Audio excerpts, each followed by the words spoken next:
بڑا کام کرنا تھا۔ پھر دنیا میں انقلابات برپا ہوتے ہیں، انقلاب لانے کے لیے، تحریک چلانے کے لیے پیسہ چاہیے ہوتا ہے، پانی کی طرح پیسہ بہانا پڑتا ہے۔ یہ جلسوں میں اور جلوسوں میں اور دھرنوں میں جو اتنے لوگ جمع کرتے ہیں، یہ ویسے جمع نہیں ہوتے، یہ باقاعدہ ان کو ایک ایک دن کی دیہاڑی ملتی ہے، باقاعدہ آنے جانے کے کرائے ملتے ہیں، پھر کہیں جا کے لوگوں کو جمع کرنے میں یہ لوگ کامیاب ہو جاتے ہیں۔ پانی کی طرح پیسہ بہانا پڑتا ہے، چنانچہ تحریک چلانے کے لیے مالی وسائل کی ضرورت ہوتی ہے۔ میرے محبوب صلی اللہ علیہ وسلم نے ایسا انقلاب برپا کر دیا تھا جب آپ کے پاس بالکل مالی وسائل کا فقدان تھا۔ حالت یہ تھی کہ میرے محبوب صلی اللہ علیہ وسلم خود کئی مرتبہ پورے گھر میں پورا مہینہ اس حال میں گزارتے تھے کہ گھر میں چولہا نہیں جلتا تھا۔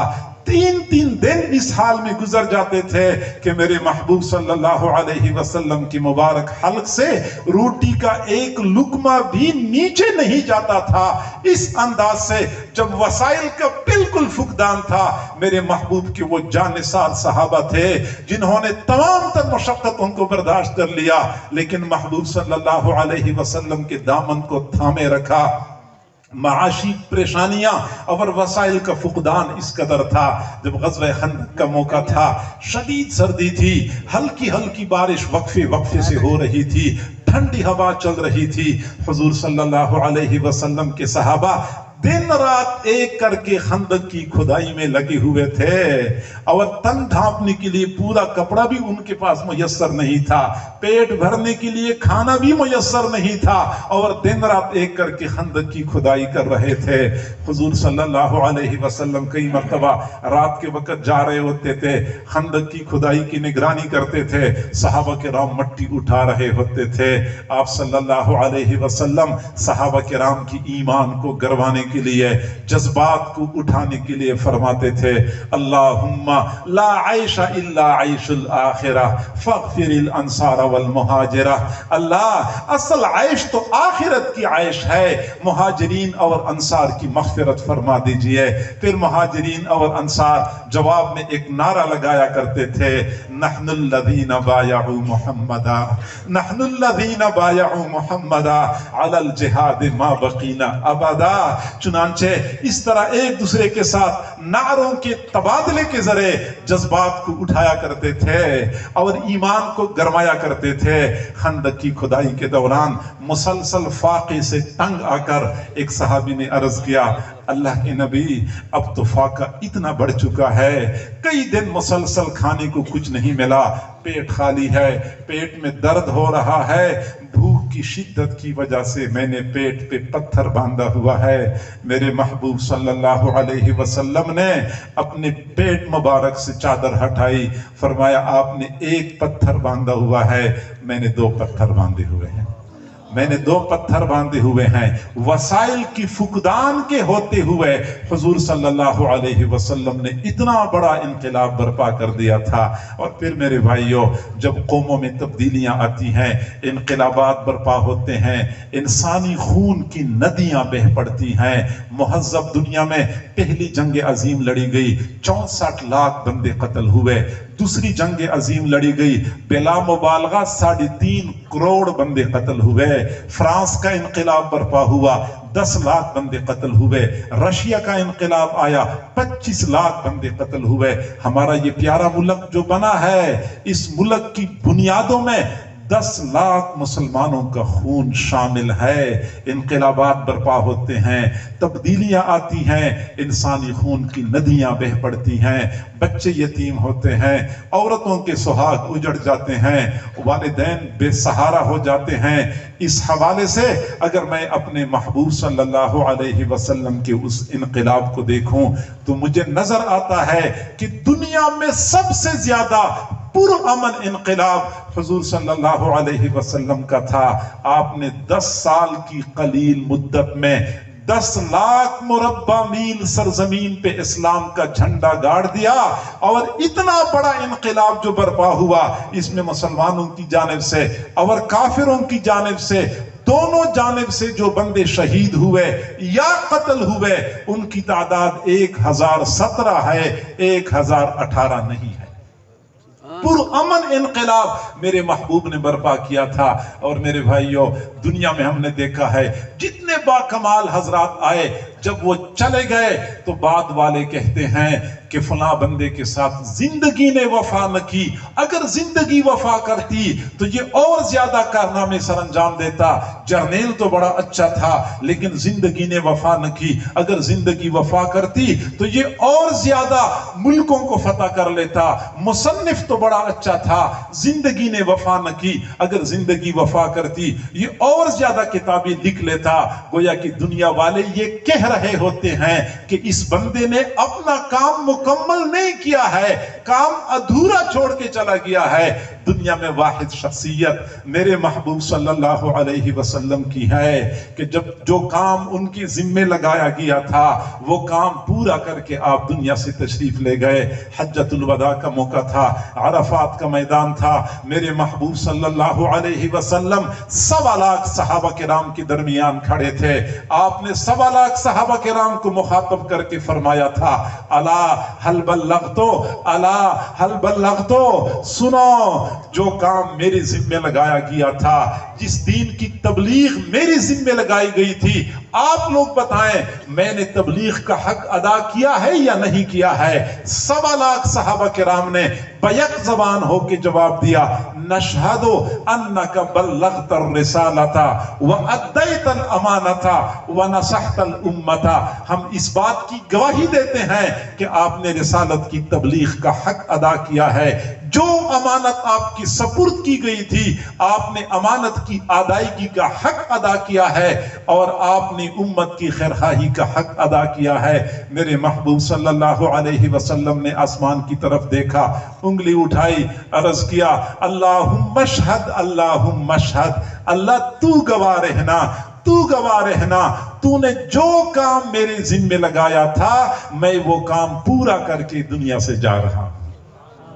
سب سے زیادہ باکمال زندگی۔ آپ اندازہ لگائیں، دنیا والے کہتے ہیں کہ محبت اور جنگ میں سب کچھ جائز ہے، جو کچھ بندہ کر سکتا ہے کر لے، لیکن میرے محبوب صلی اللہ علیہ وسلم کا معاملہ منفرد اور جداگانہ تھا۔ آپ صلی اللہ علیہ وسلم نے اتنا بڑا انقلاب برپا کر دیا، آپ نے اپنوں کے ساتھ کبھی ظلم نہیں کیا، یہاں تک کہ دشمنوں کے ساتھ بھی کبھی آپ نے ظلم نہیں کیا۔ آپ اندازہ لگا سکتے ہیں کہ حضور صلی اللہ علیہ وسلم کیسے سراپا رحمت بنا کر بھیجے گئے تھے۔ مکہ مکرمہ میں تھے، مکہ مکرمہ میں مکہ والوں نے آپ کو وہاں جینے نہیں دیا۔ حالت یہ تھی کہ حضور صلی اللہ علیہ وسلم اور آپ کی پورے خاندان کو 3 سال تک شعب ابی طالب کے اندر محصور کر دیا تھا، اس حال میں کہ آپ کو اور آپ کی پورے خاندان کو 3 سالوں میں گندم کا ایک دانہ بھی نہیں پہنچا، درختوں کے پتے کھا کھا کے گزارا کرتے رہے۔ پھر مکہ والوں نے آپ کو مکہ میں رہنے نہیں دیا، یہاں تک کہ آپ صلی اللہ علیہ وسلم مجبور ہو کے مکہ مکرمہ سے مدینہ کی طرف روانہ ہو گئے۔ جس رات آپ نے مکہ مکرمہ سے نکلنا تھا مسجد حرام میں تشریف لائے، آپ کی بہت چاہت تھی کہ میں بیت اللہ میں 2 رکعت نماز پڑھ لوں۔ مکہ مکرمہ کی جدائی آپ پر بہت شاق گزر رہی تھی۔ بیت اللہ کا چابی بردار عثمان بن طلحہ رضی اللہ تعالیٰ عنہ ابھی مسلمان نہیں ہو چکے تھے، چابی ان کے پاس تھی۔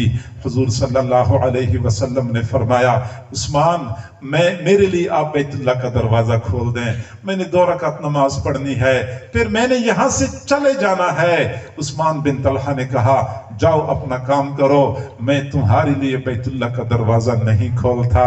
حضور صلی اللہ علیہ وسلم نے فرمایا، عثمان یاد رکھنا ایک وہ دن آنے والا ہے کہ جہاں میں کھڑا ہوں وہاں آپ کھڑے ہوں گے، جہاں آپ کھڑے ہیں وہاں میں کھڑا ہوں گا، بیت اللہ کی چابی میرے ہاتھ میں ہوگی۔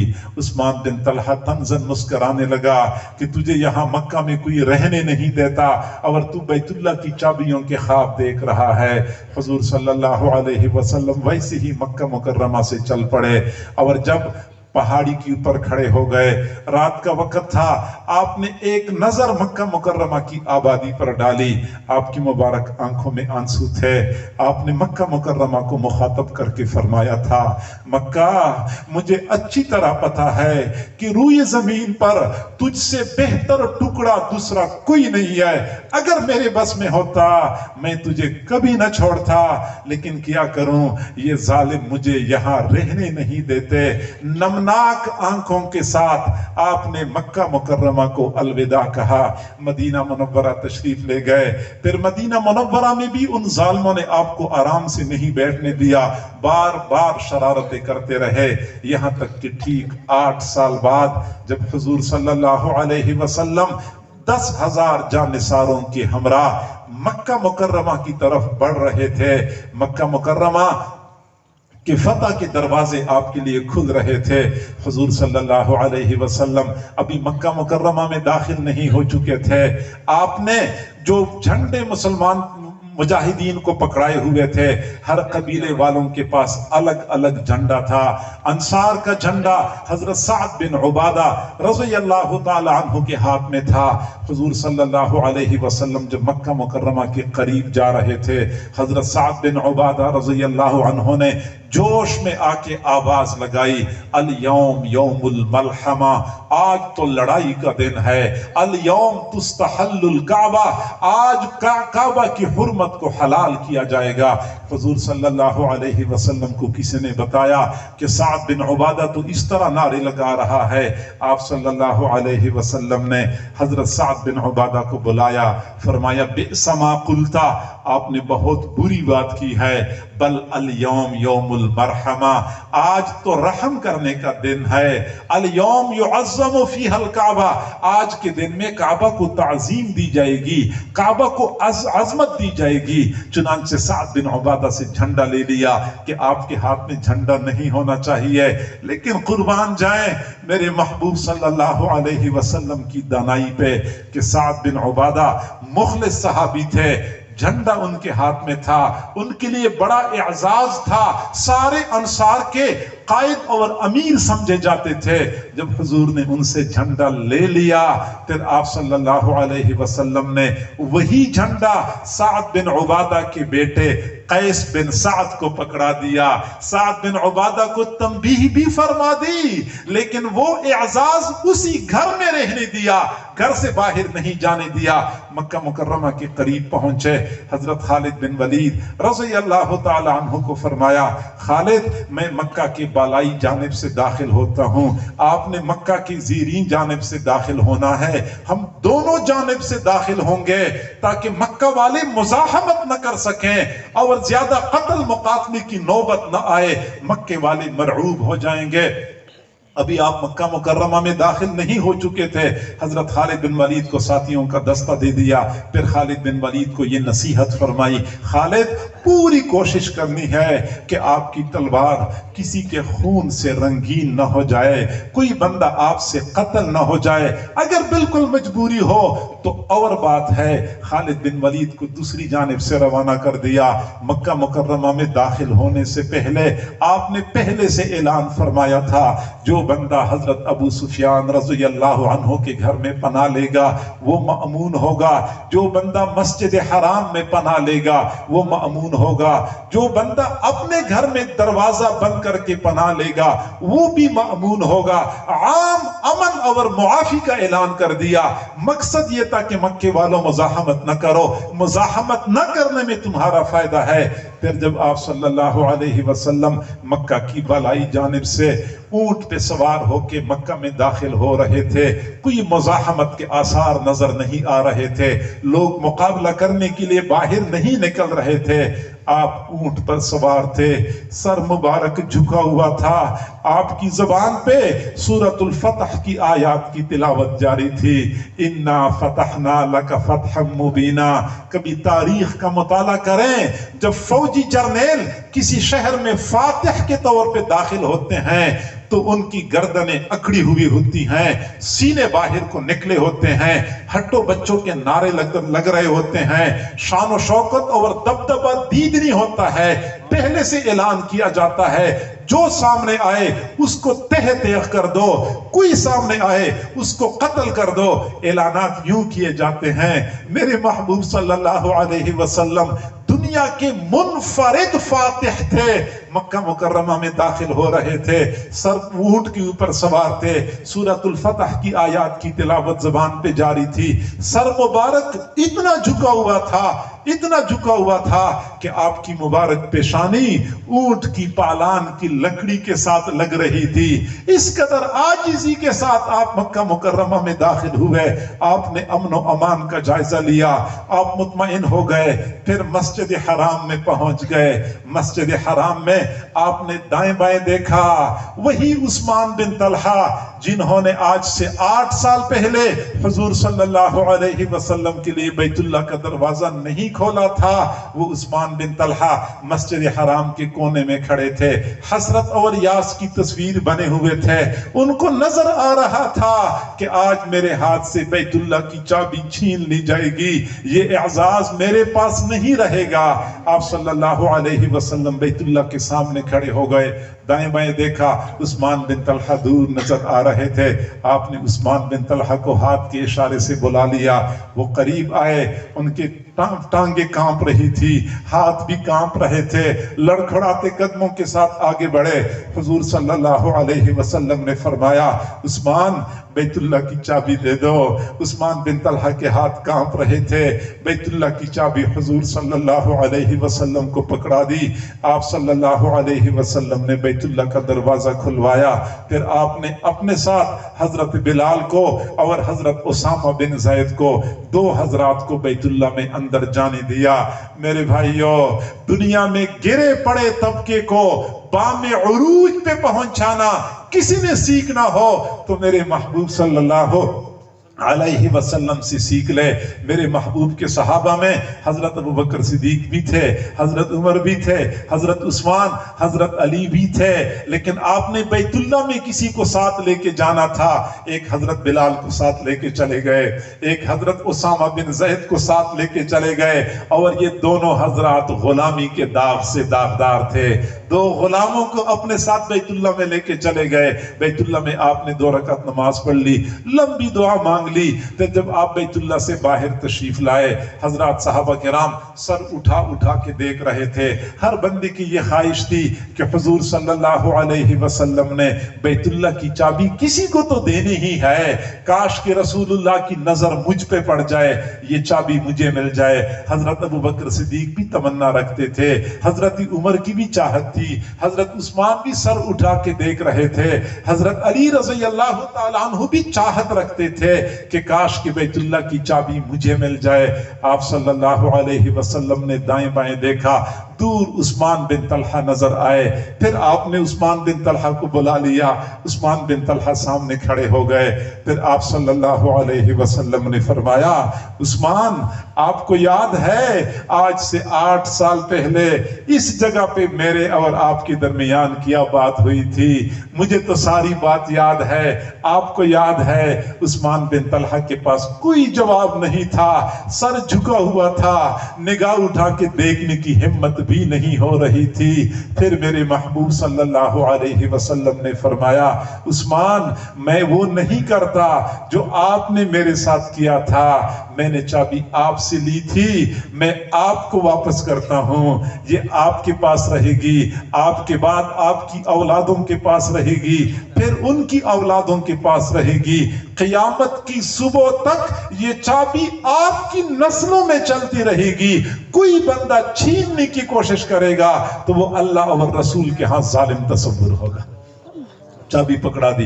عثمان بن طلحہ نے عرض کیا، اللہ کے نبی چابی تو آپ نے مجھے پکڑا ہی دی ہے، مجھے اپنا دامن بھی پکڑا دیجئے، مجھے مسلمان بنا دیجئے۔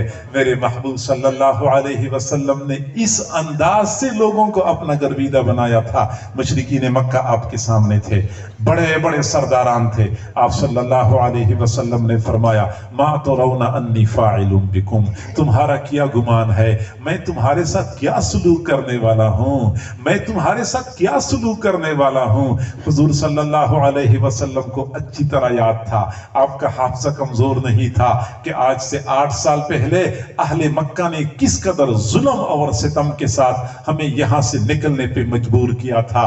حضور کو یاد تھا کہ اہل مکہ نے کس قدر حضرت بلال پر مظالم ڈھائے تھے، کیسے گرم تپتی ہوئی ریت پہ لٹایا کرتے تھے، کس بے دردی کے ساتھ ان ظالموں نے حضرت سمیہ کو شہید کیا تھا، حضرت عمار اور یاسر کو ظلم و ستم کا نشانہ بنایا تھا۔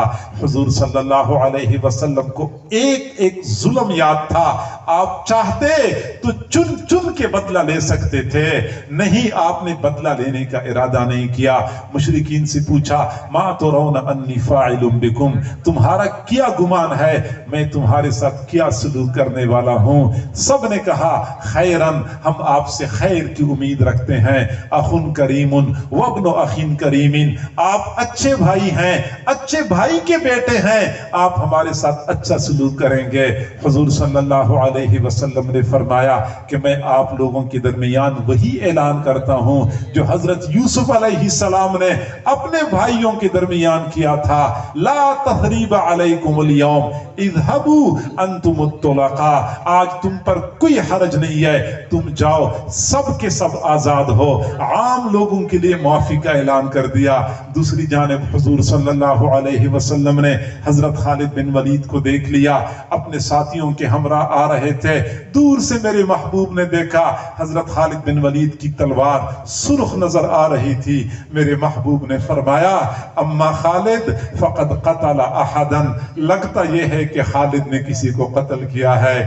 خالد کی تلوار ننگین نظر آ رہی ہے۔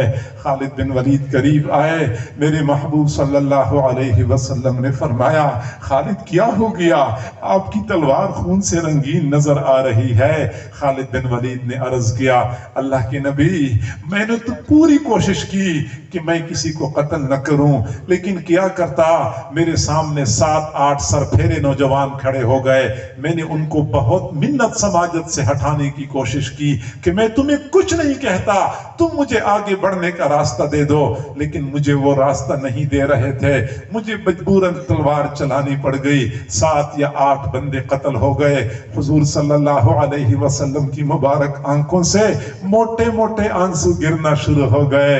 پھر فرمایا اللہ کو جو منظور ہوتا ہے وہی ہو کے رہتا ہے۔ اتنا بڑا شہر فتح ہوا، 7 یا 8 بندے قتل ہو گئے، میرے محبوب کی مبارک آنکھوں سے موٹے موٹے آنسو گرنے لگے۔ تو سب سے زیادہ پرامن انقلاب میرے محبوب صلی اللہ علیہ وسلم کا ہے۔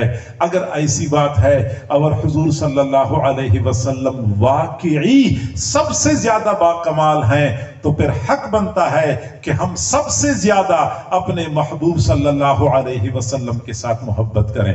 محبت تو ہم سب کرتے ہیں، لیکن محبت کے تقاضوں کو پورا کرنے والے بہت تھوڑے لوگ ہوا کرتے ہیں۔ محبت کا سب سے بڑا تقاضا یہ ہے کہ ہم حضور صلی اللہ علیہ وسلم کی تعلیمات اور آپ کی سنتوں کی پیروی کریں، ایک ایک سنت پہ مرنے مٹنے والے بن جائیں۔ یقیناً سنتوں کی اتباع وہ عمل ہے جو بندے کو اللہ کی نظر میں محبوب بنا دیتی ہے۔ میرے بھائیو، ہم نماز پڑھتے ہیں، نماز پڑھنے والا محب ہوتا ہے، اللہ محبوب ہوتا ہے۔ تلاوت کرنے والا محب ہوتا ہے، اللہ محبوب ہوتا ہے۔ حج کرنے والا محب ہوتا ہے، اللہ محبوب ہوتا ہے۔ لیکن حضور صلی اللہ علیہ وسلم کی سنتوں کی پیروی کرنے والا محبوب ہوتا ہے، اللہ محب ہوتا ہے۔ کتنا بڑا مرتبہ اس بندے کو مل جاتا ہے جو حضور صلی اللہ علیہ وسلم کی سنتوں کی پیروی کرتا ہے۔ میرے بھائیوں، حضرات صحابہ کرام کو 2 چیزوں میں کمال حاصل تھا، محبت رسول میں کمال حاصل تھا اور اطاعت رسول میں کمال حاصل تھا۔ وہ محبت رسول میں بھی بے مثل اور بے مثال تھے، اطاعت رسول میں بھی بے مثل اور بے مثال تھے، اور یہی اطاعت رسول ہی تو تھی جس کی بدولت حضرات صحابہ کرام کو اقوام عالم کے سامنے وہ مقام اور مرتبہ ملا ہوا تھا کہ دنیا کی قومیں ان کا نام سن کے کانپ جایا کرتی تھی۔ جی ہاں، آج جو امت مسلمہ غیر لوگوں کے سامنے ذلت اور پستی کی شکار ہے، اس کی کئی وجوہات ہیں۔ ایک وجہ یہ بھی ہے کہ ہم ذہنی طور پہ غیر لوگوں کے غلام بنے ہوئے ہیں۔ ہم ان کی طرح لباس پہنتے ہیں، ان کی بولی بولتے ہیں، ان کی طرح زندگی کے طور طریقے اختیار کرتے ہیں۔ اس کے نتیجے میں ہم احساسی کمتری کا شکار ہو چکے ہیں۔ ہم ان لوگوں کی آنکھوں میں آنکھیں ڈال کے بات نہیں کر سکتے، جبکہ حضرات صحابہ کرام کا یہ کمال تھا کہ سنت کی اتباع کی وجہ سے وہ اقوام عالم کے سامنے بالکل کھڑے ہوتے تھے اور کسی سے مرعوب نہیں ہوا کرتے تھے۔ حضرت عمر رضی اللہ تعالی عنہ کے زمانے میں جب مسلمانوں کی فوج ایران کے سرحدات پہ پہنچ گئی، حضرت سعد بن ابی وقاص رضی اللہ تعالی عنہ مسلمانوں کے لشکر کے سپہ سالار تھے۔ جب ایران کے سرحدات پہ یہ حضرات پہنچ گئے، کسرا کو پتا چلا، کسرا نے فوراً پیغام بھیجا کہ حملہ نہ کرو، ابھی مذاکرات کرتے ہیں۔ جی ہاں، کفر کا یہ مزاج ہے کہ جب مسلمان پڑا رہے تو کفر اوپر سے مارتا رہتا ہے، اور جب مسلمان کھڑا ہو جاتا ہے تو کفر کہتا ہے مذاکرات کرتے ہیں۔ چنانچہ حضرت سعد بن ابی وقاص کو جب پیغام ملا کہ ہم مذاکرات کرنے کے لیے تیار ہیں، تو حضرت سعد بن ابی وقاص رضی اللہ تعالیٰ عنہ نے اپنے ساتھیوں میں سے 2 ساتھیوں کو نمائندہ بنا کر بھیجا۔ ایک حضرت ربعی بن عامر رضی اللہ تعالیٰ عنہ، دوسرے حضرت حذیفہ بن الیمان رضی اللہ تعالیٰ عنہ۔ یہ دونوں حضرات پھٹا پرانا لباس پہنے ہوئے، زنگ آلود تلواریں ہاتھ میں لیے ہوئے، گھوڑوں کی ننگی پشت پہ سوار ہو گئے اور کسرا کے محل کی طرف گھوڑے دوڑانے شروع کر دیے۔ چنانچہ گھوڑے دوڑاتے دوڑاتے کسرا کے محل کے قریب پہنچے۔ کسرا نے نفسیاتی طور پہ مرعوب کرنے کے لیے ایک چال چلی ہوئی تھی۔ اپنے محل سے باہر دور، میلوں دور قالین بچھوائے ہوئے تھے، دائیں بائیں قناتیں لگائی ہوئی تھیں، اور قالینوں کے اوپر جا بجا پلیٹیں رکھی ہوئی تھیں۔ وہ پلیٹیں ہیرے اور جواہرات سے بھری ہوئی تھیں۔ اصل میں کسرا ان کو خاموش پیغام دے رہا تھا کہ ہماری معیشت بڑی مضبوط ہے، ہماری اکانومی بڑی مضبوط ہے، ہمارے ساتھ لڑنے کی حماقت نہ کرو۔ ان دونوں حضرات نے گھوڑے دوڑانے شروع کر دیے۔ جب قالینوں کے پاس پہنچے، قالینوں کے اوپر گھوڑے چلاتے رہے، انداز تھوڑا سا بدل دیا، نیزے ہاتھ میں لیے اور جا بجا قالینوں کے اوپر ٹوکتے گئے۔ جہاں پہ پلیٹ نظر آتی تھی، نیزے کی نوک کے ساتھ پلیٹ کو مارتے تھے، ہیرے جواہرات ایسے بکھر جاتے تھے۔ یہ ان کی جانب سے خاموش پیغام تھا کہ تمہاری اکانومی کی ہمارے ہاں کوئی وقت نہیں ہے، تمہاری معیشت کی ہمارے ہاں کوئی حیثیت نہیں ہے۔ اسی انداز میں گھوڑے چلاتے چلاتے کسرا کے محل کے دروازے پہ پہنچے۔ دربان نے روک لیا، کہاں جانے کا ارادہ ہے؟ فرمایا کسرا سے مذاکرات کرنے کے لیے آئے ہیں۔ دربان نے کہا اس لباس میں مذاکرات کرنے کے لیے آئے ہو؟ یہ تو کسرا کے دربار کے آداب کے خلاف ہے۔ میں تمہارے لیے شاہی لباس لے کے آتا ہوں، وہ پہن کے کسرا سے مذاکرات کے لیے اندر چلے جاؤ۔ ان حضرات نے فرمایا ہم نے جو لباس پہنا ہوا ہے یہ ہمارے محبوب صلی اللہ علیہ وسلم کی سنت کے مطابق ہے۔ کسرا نے اگر ہمارے ساتھ مذاکرات کرنے ہیں تو اسی لباس میں مذاکرات کر لے، اگر نہیں کرنے تو ہم آئے تو نہیں ہیں، ہمیں تو بلایا گیا ہے۔ ہم مذاکرات ہونے پر بھی خوش ہیں، مذاکرات نہ ہونے پر بھی خوش ہیں۔ چنانچہ دربان نے جب یہ جواب سنا تو اندر پیغام بھیجا کہ یہ لوگ تو شاہی لباس پہننے کے لیے تیار نہیں ہیں۔ اندر سے جواب آیا کہ ان کو آنے دو، جیسے یہ آتے ہیں آ جائیں، کسی طریقے سے مذاکرات ہو جائیں۔ جب دونوں حضرات اندر جانے لگے، ان کی تلواروں کے اوپر کپڑا لپٹا ہوا تھا، تلوار نیام میں نہیں تھی، ان کے پاس نیامی تھی بھی نہیں، کپڑا لپٹا ہوا تھا، اور وہ کپڑا بھی ٹکڑے ٹکڑے تھا، جا بجا سرک گیا تھا۔ حضرت ربعی بن عامر رضی اللہ تعالی عنہ نے سوچا کہ میں یہ کپڑا ہٹا لوں اور دوبارہ اچھی طرح لپیٹ لوں، جب انہوں نے کپڑا ہٹا لیا وہ تلوار دور سے نظر آئی کہ یہ تو بالکل زنگ آلود تلوار ہے۔ دربان نے کہا کہ میں آپ کی تلوار دیکھ سکتا ہوں؟ فرمایا ہاں آپ دیکھ سکتے ہیں۔ جب دربان نے زنگ آلود تلوار کی کند دھار پر اپنا انگوٹھا پھیر لیا تو تنظر مسکرانے لگا اور کہنے لگا واہ جی واہ، تم ان تلواروں سے ایران کو فتح کرنے آئے ہو، تمہیں پتہ ہی نہیں ہے کہ ایرانی فوج کس قدر جدید اسلحے سے لیس ہے۔ حضرت ربعی بن عامر رضی اللہ تعالیٰ عنہ نے جواب دیا، جواب یاد رکھنے کے قابل ہے۔ فرمایا کہ تو نے زنگ آلود تلوار کی کند دھار کو تو دیکھ لیا ہے، تلوار چلانے والے بازو کی طاقت کو نہیں دیکھا ہے۔ اگر تیرے پاس کوئی موٹی تہ والی ڈھال ہے وہ ڈھال میرے سامنے کر دو، میں بتاتا ہوں کہ تلوار کیا اثر کرتی ہے، کیا کام کرتی ہے۔ اس نے موٹی تہ والی لوہے کی ڈھال آگے کر دی۔ حضرت ربعی بن عامر نے اللہ اکبر کہہ کے ایک وار کر دیا، ڈھال کے دو ٹکڑے کر دیے۔ وہ دربان بڑا مرعوب ہو گیا، پتہ نہیں یہ کیسے لوگ ہیں، اندر بھیج دیا۔ کسریٰ کے دربار میں جوتے پہن کے داخل ہونا جرم سمجھا جاتا تھا اور لوگوں کو سزائیں ملتی تھی کہ جوتیوں سمیت کیوں داخل ہو چکا ہے، جبکہ یہ دونوں حضرات کسریٰ کے دربار میں گھوڑوں پہ سوار ہو کے اندر داخل ہو گئے۔ قالینوں کے اوپر گھوڑے چلاتے چلاتے برآمدے کے پاس پہنچ گئے، گھوڑوں سے چھلانگیں لگائیں، نیزے کی نوک کے ساتھ قالین کے کنارے میں سوراخ کر دیا، اس کے ساتھ گھوڑے باندھ لیے اور بڑے باوقار طریقے سے برآمدے میں داخل ہو گئے۔ کمرے میں ان کے لیے دسترخوان بچھایا گیا تھا، کھانا کھانا شروع کر دیا۔ جب کھانا کھانے لگے، کھانے کے دوران حضرت حذیفہ رضی اللہ تعالیٰ عنہ کے ہاتھ سے لقمہ گر گیا۔ سنت طریقہ یہ ہے گرا ہوا لقمہ اٹھا لیا جائے، صاف کر کے کھا لیا جائے۔ چنانچہ حضرت حذیفہ رضی اللہ تعالیٰ عنہ نے لقمہ اٹھانے کے لیے ہاتھ بڑھایا، ساتھ والے بندے نے کوہنی سے اشارہ کر دیا، کیا کرتے ہو؟ گرا ہوا لقمہ اٹھاتے ہو؟ یہ تو کسریٰ کے دربار کے خلاف، آداب کے خلاف ہے، کھانا تھوڑا تو نہیں ہے۔ حضرت حذیفہ رضی اللہ تعالیٰ عنہ نے ایسے گھور کے دیکھا اور فرمایا اترک سنت حبیبی لہؤلاء الحمقاء، میں ان بے وقوفوں کی خاطر اپنے محبوب کی سنت چھوڑ سکتا ہوں؟ نہیں چھوڑ سکتا۔ لقمہ اٹھا لیا، صاف کر کے تناول فرمایا۔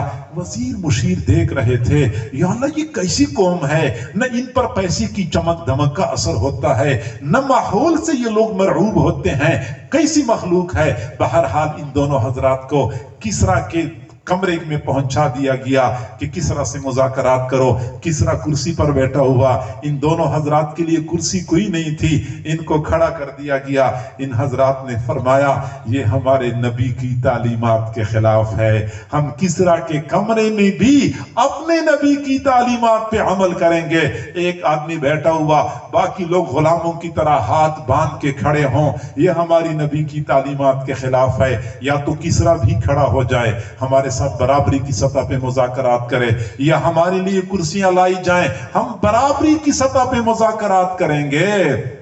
ہم اس طرح مذاکرات نہیں کر رہے۔ کسریٰ کے سامنے جب اس قدر جرأت اور بے باکی کا مظاہرہ کر دیا، کسریٰ تو پہلے سے غصے سے بھرا ہوا تھا، اچانک پھٹ پڑا اور کہنے لگا نکل جاؤ یہاں سے، میں تمہارے ساتھ مذاکرات نہیں کرتا۔ ان دونوں حضرات کو کسریٰ کے کمرے سے نکال دیا گیا۔